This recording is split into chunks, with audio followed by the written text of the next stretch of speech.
अस्सलाम वालेकुम students. Islamic juris के बाद अब हम इंग्लिश जूरिस्प्रूडेंस के वो 5 क्वेश्चंस देखने वाले हैं जो कि 31 मार्च 2024 को होने वाले लॉगे टेस्ट में आए थे। तो शुरू करते हैं क्वेश्चन नंबर 1 से, जिसकी स्टेटमेंट है as per jurisprudence by sir John Salmond civil jurisprudence is divisible into 3 branches which may be distinguished as systematic dash and critical.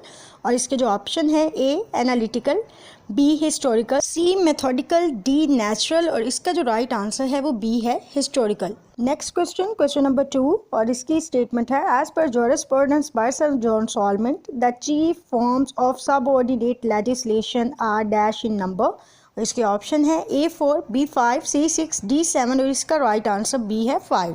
Next question, जिसकी स्टेटमेंट है as per jurisprudence by sir John Salmond we have defined the law as the body of principles observed and acted on by the dash in the administration of justice। इस सवाल के option है A courts, B executives, C judiciary, D states। और इसका जो right answer है वो D है states। अगले सवाल की स्टेटमेंट है as per jurisprudence by sir John Salmond the ends of criminal justice are dash in number and in respect of the purposes so served by it।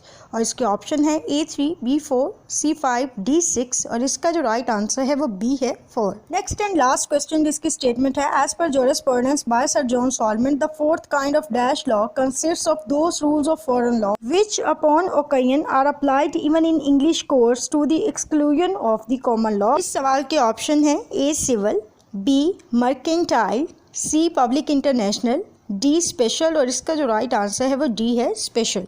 तो ये थे वो 5 इंपॉर्टेंट क्वेश्चंस जो कि इस दफ़ा लॉगे टेस्ट में इंग्लिश जूरिस्प्रूडेंस के पोर्शन से आए थे। और इसी के साथ ही हमारा जूरिस्प्रूडेंस का जो सब्जेक्ट है उसके क्वेश्चंस कंप्लीट होते हैं।